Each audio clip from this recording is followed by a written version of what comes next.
Ici, ma théorie débute avec le plateau de Gizeh sur le film de la Porte des Étoiles.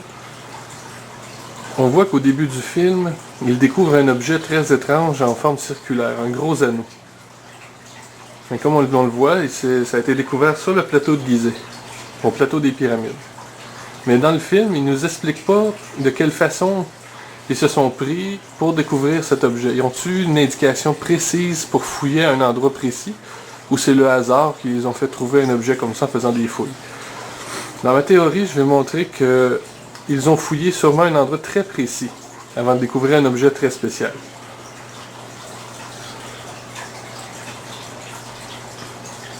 Là, on voit l'objet reposé sous une dalle.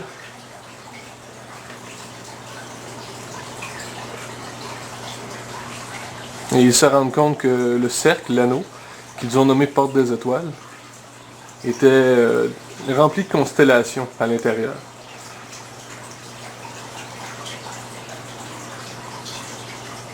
Donc, nous allons aller voir dans la réalité s'il y a eu des fouilles à un endroit précis en Égypte et s'ils ont trouvé quelque chose d'aussi étrange. Alors, on voit l'anneau, découvert sur le plateau de Gizeh, dans un film de science-fiction nommé Porte des Étoiles. Et on va aller voir dans la réalité s'il y a eu un objet découvert.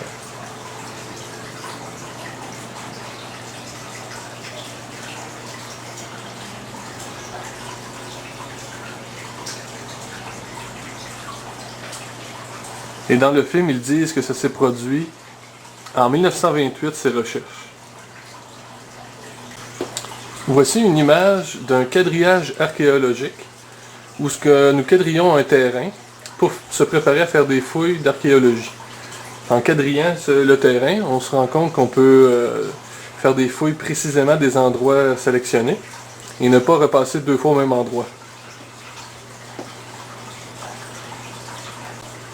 Ici, nous voyons une très vieille photo du plateau de Gizeh qui date d'au moins 100 ans, où l'on voit les pyramides, et aussi, nous pouvons observer un quadrillage archéologique à un endroit précis sur la droite des pyramides. De nos jours, ce lieu est indiqué par le cercle en vert. C'est à cet endroit qu'il y a eu les fouilles. Vous voyez ici, on voit vraiment le quadrillage. Ici, là, on voit vraiment que c'est quadrillé, très précisément. Donc, il y a des fouilles qui ont eu lieu à cet endroit précis par rapport aux pyramides. Et nous allons aller voir aujourd'hui ce qu'il s'y trouve. Voici comment on peut comparer aussi l'endroit. Ça représenterait, si on compare les 3 étoiles de la ceinture d'Orion aux pyramides, ça représenterait l'endroit précis de la nébuleuse M42, la grande nébuleuse d'Orion. Et à cet endroit, il y a un édifice. Et il y a aussi un cercle sur le terrain, qu'on va aller voir plus précisément. Cet endroit se nomme un club de tir des forces armées. Donc, il y a eu des fouilles il y a une centaine d'années à cet endroit. Et de nos jours, c'est un club de tir des forces armées qui s'y trouve. Très intéressant. On va aller vérifier de plus près cet endroit. On voit vraiment qu'il est dirigé vers les pyramides en plus. Et qu'il y a un cercle sur son terrain, juste ici. On va aller voir ça de plus près. Voici l'image vue du haut. Le fameux cercle est ici. Et vue de face.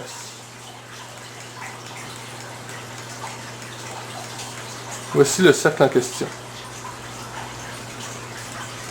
Donc, il y a un beau cercle sur le club de tir des forces armées.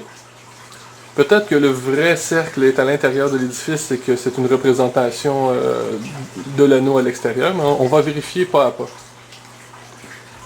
Voici le cercle.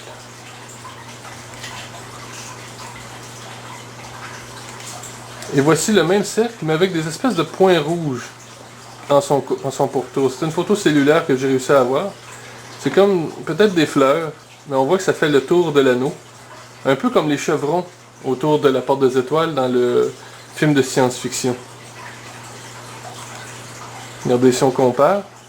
Vous vous souvenez, ici, l'anneau de science-fiction, il y a des chevrons rouges tout le tour de l'anneau. Puis ici aussi, on voit vraiment qu'il y a des objets rouges en son tour. Donc, sur le club de tir des forces armées, il y aurait un dessin d'une porte des étoiles du côté science-fiction. Très étrange. On va vérifier ce qu'il y a de plus précis avec ce phénomène. Voici la porte dans la science-fiction. On voit vraiment les objets rouges autour. Et un cercle de constellations à l'intérieur. Ce cercle de constellations, on va y revenir plus tard. Voici une image de Daniel Jackson et de Jack O'Neill dans le bureau du général Hammond, où on voit très bien à l'arrière de d'eux une grande photo de la nébuleuse M42, le lieu où il y a eu les fouilles sur Terre, où se trouve le club de tir des forces armées et le cercle qui ressemble à la porte des étoiles avec ses chevrons. Voici la nébuleuse M42. Et la voici aussi, elle est ici. Ça, c'est la nébuleuse. Donc, sur Terre, si on superpose les 3 étoiles aux 3 pyramides, cet endroit est le club de tir des forces armées, où il y a un cercle avec les chevrons, comme un dessin de la porte des étoiles dans le film. Et voici la constellation d'Orion et l'étoile qui brille le plus ici. On va aller voir ce qu'il y a ici sur Terre par rapport aux pyramides plus tard, mais on s'intéresse beaucoup à l'endroit où il y a eu les fouilles ici. Si on compare les deux cartes du plateau de Gizeh, donc celle des pyramides, parce que les pyramides sont juste ici, et on superpose les 3 étoiles, la ceinture d'Orion. Il ne faut pas oublier que la nébuleuse M42, c'est du club de tir des forces armées qui est juste ici. La Voie lactée, elle est ici. Sur Terre, elle serait représentée par le Nil. Donc on a un fleuve d'étoiles et un fleuve d'eau. Et vu que l'étoile la plus brillante est ici, elle serait sûrement une indication précise au sol ici, près du Nil. Donc près de la Voie lactée. Et en plus, Bellatrix et Ceph, les 2 étoiles juste ici, traversent le milieu pour former une belle ligne droite. Et sur Terre, cette ligne droite est représentée par la direction des pôles. Donc, je peux vraiment me servir des étoiles comme étant une carte de l'endroit des pyramides. Donc, il serait logique que le but des pyramides, si les étoiles sont une carte, serait de retrouver l'emplacement de l'étoile qui brille le plus sur Terre, au sol. Mais quel est le lien avec le club de tir des forces armées ici, où il y a un dessin d'une porte des étoiles de la science-fiction? Là, ici, je montre que la ligne droite représente l'épaule. Donc, on peut vraiment se servir des étoiles comme une carte du plateau de Gizeh en Égypte. Alors, voici. Même les 3 pyramides sont en ligne droite avec un lieu précis, qui est juste ici. On va aller voir ce lieu un petit peu plus près plus tard. Et voici les 3 étoiles de la ceinture d'Orion aussi forment une ligne droite vers l'étoile la plus brillante. Exactement comme les pyramides. Donc on va vraiment aller étudier ces endroits.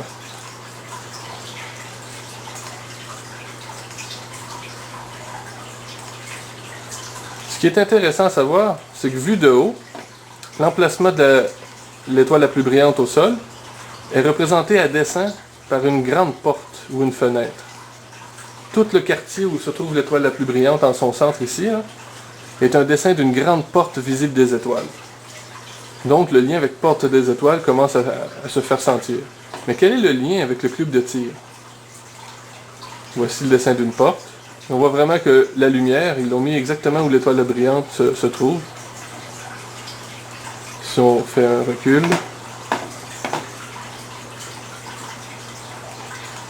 ici.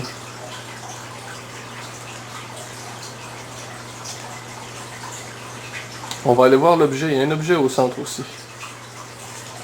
Ce serait ceci. Donc l'étoile la plus brillante du ciel, si on le superpose les étoiles aux pyramides, on se rend compte qu'elle est représentée par une grande fontaine à 6 hexagones avec un gros hexagone au centre.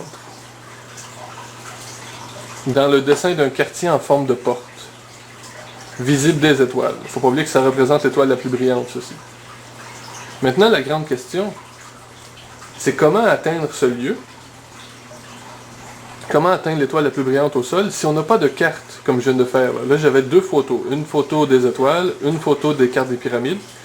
Et là, je les compare une à une et je vois que l'étoile la plus brillante est représentée par un lieu. Et là, je me demande quel serait le lien avec le club de tir des forces armées. donc l'emplacement de la nébuleuse M42 au sol. Quel est le lien entre les deux? Alors je vais l'expliquer très en détail, car si je n'ai pas de carte dans mes mains, j'ai pas de photo des pyramides vues de haut, et j'ai pas de photo d'étoiles, donc je ne peux pas comparer les cartes et savoir que cet emplacement, c'est l'étoile la plus brillante par rapport aux pyramides. Comment je fais pour atteindre ce lieu si je n'ai pas de cartes entre mes mains? Et c'est là que ça devient très intéressant avec le club de tir. Pour commencer, si on compare les pyramides vues de haut, parce que là on voit que l'étoile la plus brillante c'est une porte vue de haut, un dessin d'une porte vue de haut à l'endroit de l'étoile, on va comparer les pyramides vues de haut à plusieurs choses, mais pour commencer on voit vraiment que si on les compare à la position de la Terre, c'est très identique,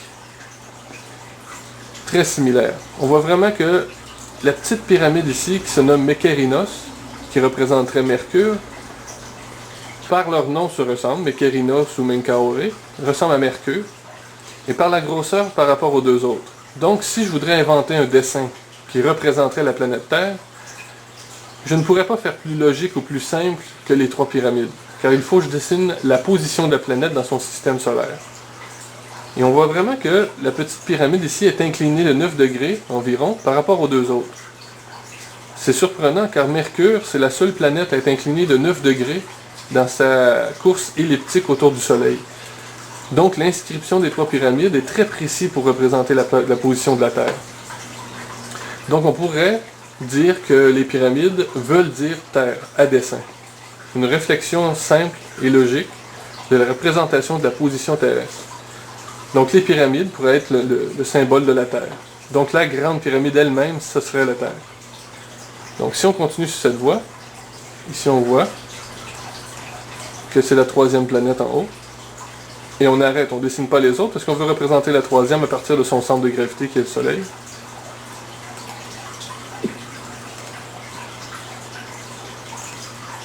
Ici, lorsqu'on compare les trois étoiles de la ceinture d'Orion, en haut, aux trois pyramides et à la position de la Terre, on se rend compte qu'il y a deux grosses nébuleuses collées sur cette étoile, qui représentent la grande pyramide, donc la Terre.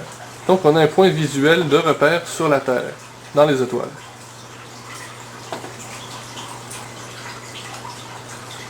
Maintenant, on va faire le lien entre les pyramides et les étoiles, pour voir comment on peut atteindre l'emplacement de l'étoile qui brille le plus du ciel au sol, sans avoir ces deux cartes. Le moyen était très simple, il fallait avoir les pieds justement à l'emplacement de la nébuleuse ici. Il faut avoir les pieds ici sur Terre, qui est au club de tir des forces armées, justement où on trouve un dessin de la porte des étoiles dans le film, un anneau avec des chevrons. Il faut avoir les pieds ici avant tout, et regarder en direction des pyramides. Donc je montre, on va aller poser nos pieds dans le cercle, ce fameux cercle. Donc il faut positionner nos pieds ici, regarder en direction des pyramides et attendre le moment logique. Et ce moment logique est celui-ci. Donc quand j'ai les pieds à cet emplacement, ici, je dois attendre que les étoiles qui m'ont permis de mettre mes pieds ici se présentent dans mon champ de vision avec les pyramides. Car ceci est une carte de cela. J'ai les pieds ici en ce moment pour voir cette image. Donc, en ayant les pieds ici, près des trois étoiles, donc des pyramides, en ayant les pieds ici au club de tir des forces armées, voici l'image qui se présente tous les jours de décembre, de toutes les années, mais plus précisément entre 1950 et 2050. Car avant 1950, la fameuse ligne droite au centre se présentait vraiment beaucoup sur la gauche. Et c'est vraiment depuis 1950 qu'elle est pile verticale au centre. Et on va vérifier pourquoi. Voici cette ligne droite fameuse que j'explique là. J'utilise seulement les étoiles visibles à l'œil nu dans ce reportage.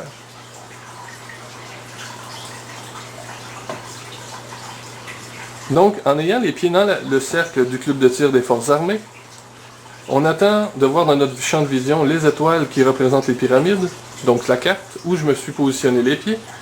Et on va vérifier si les autres constellations sur la gauche sont bien positionnées eux aussi, pour indiquer l'emplacement au sol de cette étoile. Où est-ce qu'il y a la porte, le quartier là. Car moi j'ai les pieds ici, et je dois me rendre jusqu'ici, sans avoir besoin de carte de photo dans mes mains, juste en ayant le point visuel comme ça. Donc j'ai les pieds ici, je vois l'union des étoiles et des pyramides, Et je regarde sur la gauche les autres constellations s'ils vont m'indiquer le point de repère visuel pour atteindre ce lieu au sol. Mais avant, on va vérifier à quel point il y a une précision entre les étoiles d'Orion et les pyramides, dans ce champ de vision. On se rend compte aussi, ici, que si on prend l'étoile Bételgeuse et on croise le milieu, l'étoile Rigel est décalée un peu elle aussi, comme la petite pyramide. Mais aussi, l'étoile la plus brillante, lorsqu'on croise le milieu, son extrémité, il y a l'étoile Aldébaran en haut, aussi inclinée, comme la petite pyramide. On va vérifier si ces inclinaisons sont similaires, car on aurait une fois, deux fois et trois fois le dessin des pyramides entrecroisées, au même endroit que la même étoile centrale, une petite, une moyenne et une grande fois. Maintenant, on va vérifier ce que ça donne. Ça donnerait ça. Lorsqu'on unit les trois étoiles qui représentent la petite pyramide par rapport à son extrémité, on se rend compte que les trois petites sont du côté de la petite, les trois étoiles qui représentent la grande pyramide par rapport à leur extrémité est du côté de la grande pyramide, en même temps que les trois seules étoiles qui forment une ligne droite sont verticales à celle du centre, seulement visibles à partir de cet endroit au sol, ou le cube de tir. C'est là que je suis pour voir ça. Donc, c'est un alignement ou une espèce de clé où on voit vraiment que c'est très logique. C'est comme si les étoiles seraient positionnées avec les pyramides à partir d'un lieu précis. Justement, le club de tir des forces armées. Probablement où ils ont trouvé un objet. Mais sur leur terrain, il ne faut pas oublier qu'ils ont dessiné une porte des étoiles comme dans le film de science-fiction, un anneau avec des chevrons. Donc, si ça c'est bien enclenché, on va vérifier les autres constellations et les étudier aussi. Car le but, il ne faut pas oublier, que c'est de partir de là, vu qu'on est ici au sol, et d'atteindre l'étoile la plus brillante. Car l'étoile la plus brillante serait clair que serait comme le gros X sur une carte. Car vu qu'on sert des étoiles comme étant une carte, c'est très simple et logique que l'étoile qui brille le plus serait le lieu à atteindre. Mais il faut un point de repère, un point d'origine avant de l'atteindre, et ce serait ce point, le club de tir des forces armées. Ici, j'ai superposé les trois fois entrecroisées. Ici, là, quand j'expliquais les trois fois qui sont entrecroisées, trois pyramides, une fois, deux fois et trois fois, je les ai mis tous égaux pour vérifier si l'inclinaison était similaire. Et on voit vraiment que l'inclinaison est similaire ici, ici et ici. Donc, on aurait vraiment trois fois le même dessin des pyramides, donc le dessin de la Terre, entrecroisé trois fois au même endroit. Car les trois étoiles en haut, c'est ces trois-là. Bételgeuse jusqu'à Rigel, mais c'est ces trois-là ici. Et on a la plus brillante jusqu'à le bas. On voit très bien aussi que l'étoile la plus brillante, le but à atteindre sur Terre, représente la Terre elle-même dans le dessin. Car la petite pyramide, Mercure, Vénus et Terre, on voit que l'étoile la plus brillante est représentée par la position de la Terre aussi dans le même dessin. Très étrange. Regardez. Grande pyramide qui représente la Terre, étoile la plus brillante. Et en continuant, donc une fois que l'alignement est fait, les trois petites du côté de la petite, les trois grandes du côté de la grande et les trois seules à former une ligne droite vis-à-vis celle du milieu. Voici une animation qui montre ce que ça donne.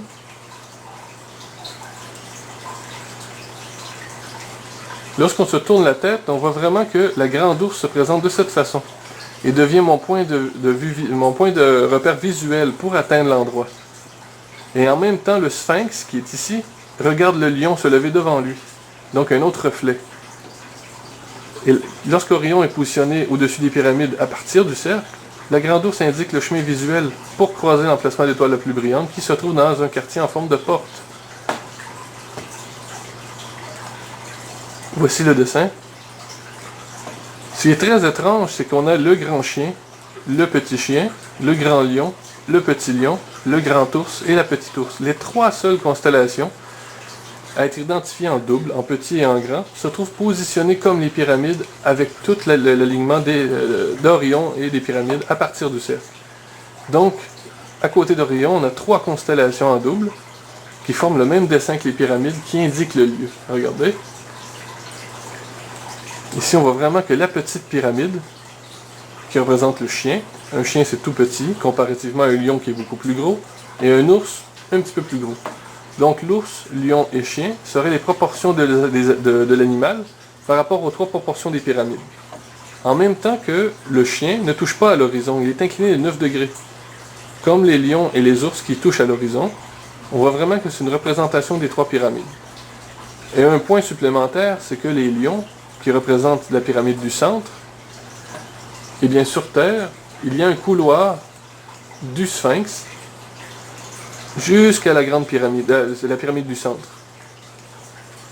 Donc, il y a un lien entre le Sphinx et la pyramide du centre, et voici ce lien vu que le Sphinx regarde le lion en même temps, en son centre. Donc, ça pourrait être vraiment un dessin des pyramides représenté en même temps. Et ce serait la grande ours qui indiquerait au sol le point de repère pour atteindre l'étoile la plus brillante en partant du cercle du club de tir des forces armées. Car on sait très bien que le cercle sur le club de tir des forces armées ici, avec les chevrons rouges que j'ai montré au début, c'est un dessin de la porte des étoiles dans le film. Mais en réalité, c'est un anneau, c'est un cercle, tout simplement. Quel est le lien avec le mot porte des étoiles? Mais serait ce lien, en l'endroit de l'étoile la plus brillante, il y a un dessin d'une porte en même le quartier. Donc, à l'endroit de l'étoile, il y a une porte de dessinée, mais atteignable que par ici. Ce cercle qui représente l'anneau du club de tir qui ressemble à la porte des étoiles du film. Alors voici. Et les deux constellations qui brillent le plus, qui sont visibles justement à l'œil nu, c'est la Grande Ourse et Orion. Donc la carte et le point de repère visuel pour atteindre l'emplacement de l'étoile qui brille le plus, au sol. Le gros X sur la carte. Alors voici le dessin d'alignement. On voit vraiment le sphinx qui regarde le lion. Donc on a les pyramides et la carte, unis, visibles à partir de ce point. Ici, la nébuleuse M42. Le sphinx et le lion, donc un autre reflet à dessin. Le lion en bas, le lion en haut. Et il y a les deux ours. Les deux ours, on voit vraiment que c'est deux symboles inversés. Encore deux dessins qui s'opposent. Un qui touche notre planète, pour indiquer l'emplacement de l'étoile, et l'autre qui touche une étoile en particulier.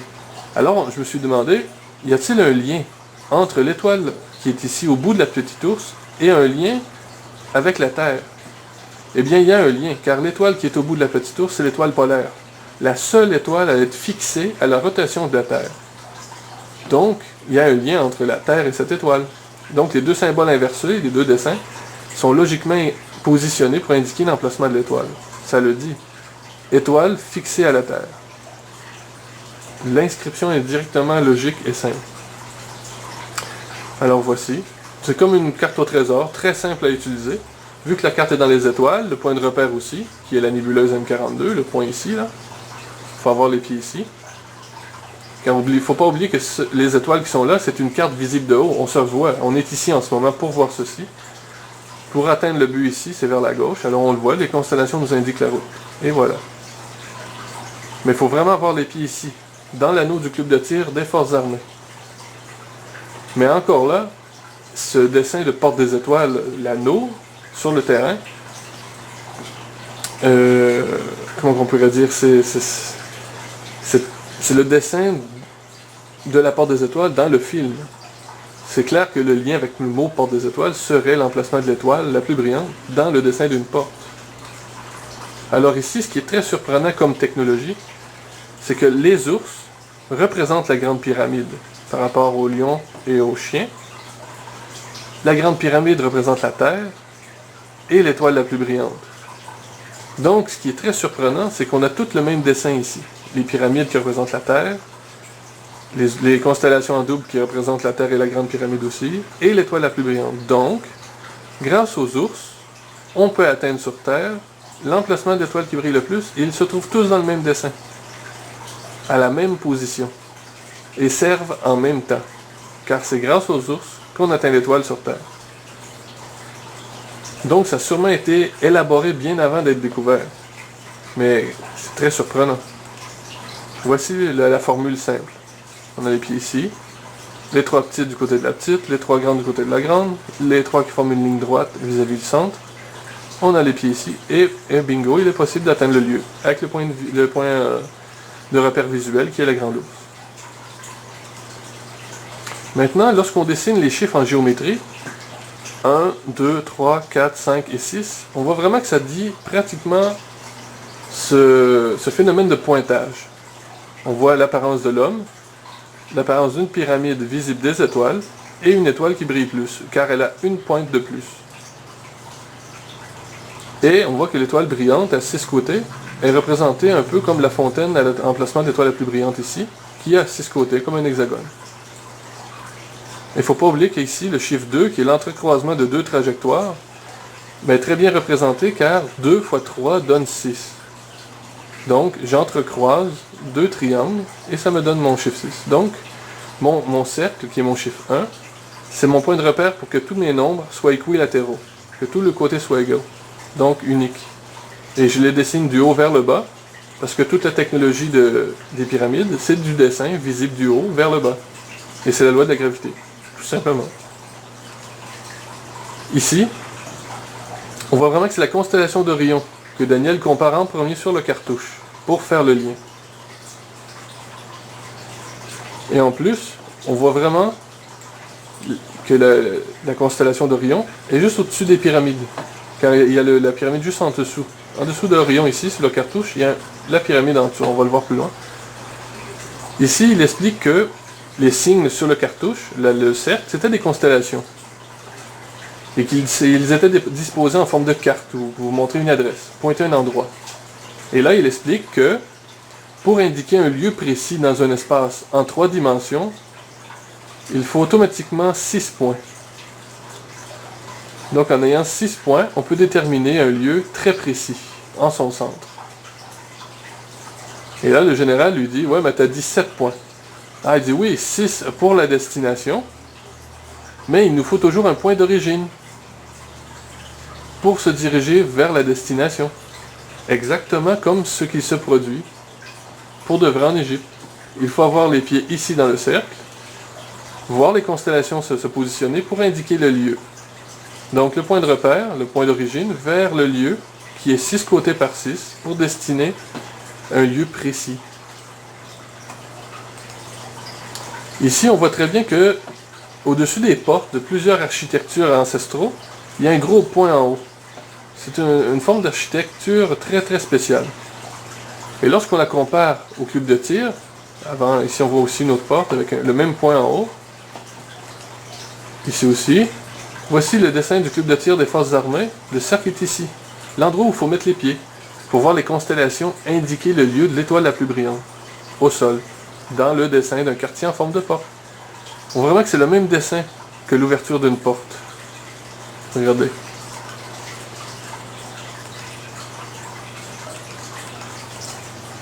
Donc c'est une vieille architecture qui est reprise ici aussi sur un club de tir des forces armées. Encore du dessin visible de haut. Alors si je reviens à la fameuse porte, voici l'anneau, encore, où il faut mettre les pieds. Mais je ne sais pas trop ce que c'est ces objets rouges. C'est une photo qui a été prise, on voit vraiment que tout le tour il y a des objets rouges autour du cercle. Mais on pourrait vraiment croire que c'est un dessin de la porte des étoiles.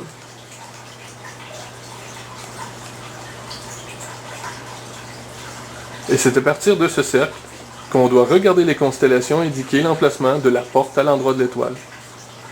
Et il y a des constellations dans le cercle ici.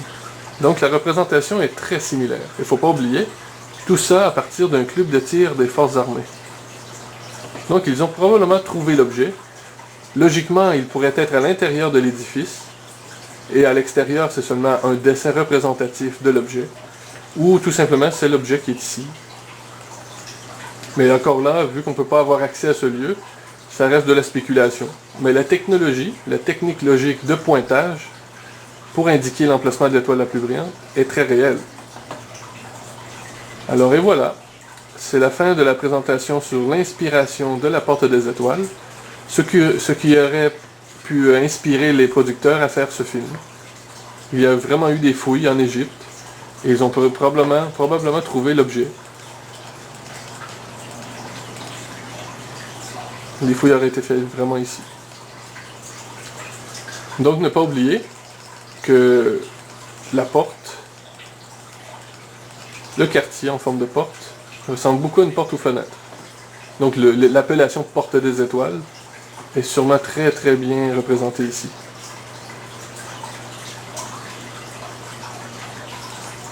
Et voilà.